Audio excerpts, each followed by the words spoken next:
बीते समय से एक के बाद एक सियासी भूचाल झेल रहे आकाश आनंद अब एक बार फिर वनवास के बाद वापसी कर चुके हैं और इस बार बसपा सुप्रीमो मायावती ने उन्हें पार्टी का मुख्य नेशनल कोऑर्डिनेटर बनाया है। आकाश को जिम्मेदारी पर बसपा के बयान में कहा गया है, बीएसपी की राष्ट्रीय अध्यक्ष ने पूरे देश भर से आए पार्टी के लोगों की सहमति से आकाश आनंद को बीएसपी का मुख्य नेशनल कोऑर्डिनेटर भी बनाया तथा पार्टी के आगे के कार्यक्रम भी दिए गए। उम्मीद है कि इस बार ये पार्टी और मूवमेंट के हित में हर प्रकार की सावधानी बरतते हुए पार्टी को मजबूत बनाने में अपना सराहनीय योगदान देंगे। इससे पहले भी आकाश को कोऑर्डिनेटर और उत्तराधिकारी की जिम्मेदारी से हटा दिया गया था।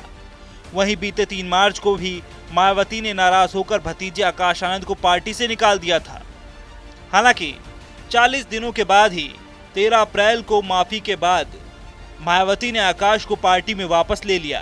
अब दिल्ली वाली इस मीटिंग में मायावती ने फिर से आकाश को दिल्ली से माफ करते हुए बड़ी जिम्मेदारी दी है। सियासी गलियारों में अब सबकी नजर आकाश पर है। जब एक बार देखिए कारतूस मिसफायर हो गई तो दोबारा चलती नहीं है।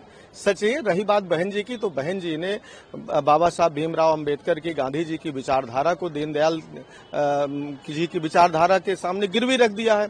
तो सच तो यह है कि जो सपना बाबा साहब भीमराव अंबेडकर जी ने, काशीराम जी ने देखा था, जो बीएसपी की आइडियोलॉजी थी, जब उससे बहन जी मुकर गई तो उनकी इस तरह की प्रासंगिकता रह नहीं गई समाज में।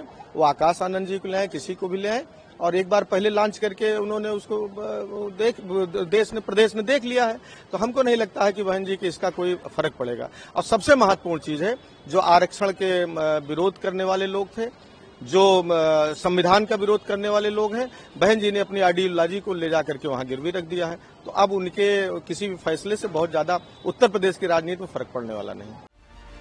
आकाश आनंद के लिए अब जहां मायावती की कसौटी है, तो वहीं बसपा के वोट बैंक को सहेजने के साथ चुनावी सफलता की बड़ी चुनौती है। अपरिपक्व और अपनी ससुराल के प्रभाव सरीखे प्रकरण से निकलकर खुद को चंद्रशेखर सरीखे चेहरों से आगे निकलने का भी टास्क है।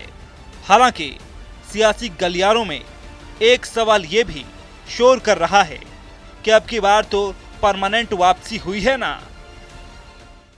देखिए, बहुजन समाज पार्टी अब बुआ भतीजे की पार्टी रहेगी और तीसरे आदमी उनके वकील हैं सतीश मिश्रा। अब भारतीय जनता पार्टी के सहयोग से बुआ भतीजे कितना खेलते हैं, क्या खेलते हैं, किसके साथ खेलते हैं, ये मायावती जी के ट्वीट बता रहे हैं। आरक्षण विरोधियों के हाथों में बहुजन समाज पार्टी को तो आप दे सकती हैं मायावती जी, आकाश आनंद जी, लेकिन बहुजन समाज मूवमेंट इस वक्त कांग्रेस के साथ है, पूरे इंडिया गठबंधन के साथ है, आरक्षण के समर्थकों के साथ है, संविधान के समर्थकों के साथ है। और बहुजन समाज पार्टी, मायावती जी या आकाश आनंद, उनकी पूरी पार्टी आज की डेट में भारतीय जनता पार्टी के साथ दिखाई दे रहे हैं, आरक्षण विरोधियों के साथ, लेटरल एंट्री के समर्थकों के साथ दिखाई दे रहे हैं और संविधान विरोधी ताकतों के साथ दिखाई दे रहे हैं। बहुजन मिशन इस घटना को पूरी तरीके से देख रहा है और बहुजन मिशन बहुजन समाज पार्टी से दूर जा चुका है। बहरहाल वैसे तो बसपा का सबसे बड़ा जनाधार यूपी में ही है, लेकिन मुश्किल यह है कि वोट बैंक बिखरता ही जा रहा है। सपा बीजेपी की सेंधमारी और चंद्रशेखर की दावेदारी में आकाश के लिए सियासी जमीन पर अपनी जिम्मेदारी निभाने में बहुत जोर लगाना होगा। ऐसे में सवाल यही है कि क्या आकाश आनंद अब मायावती की कसौटी पर खरे उतर पाएंगे। सवाल ये भी है कि मायावती ने तो चल दिया दांव, क्या आकाश जिता पाएंगे बसपा को चुनाव।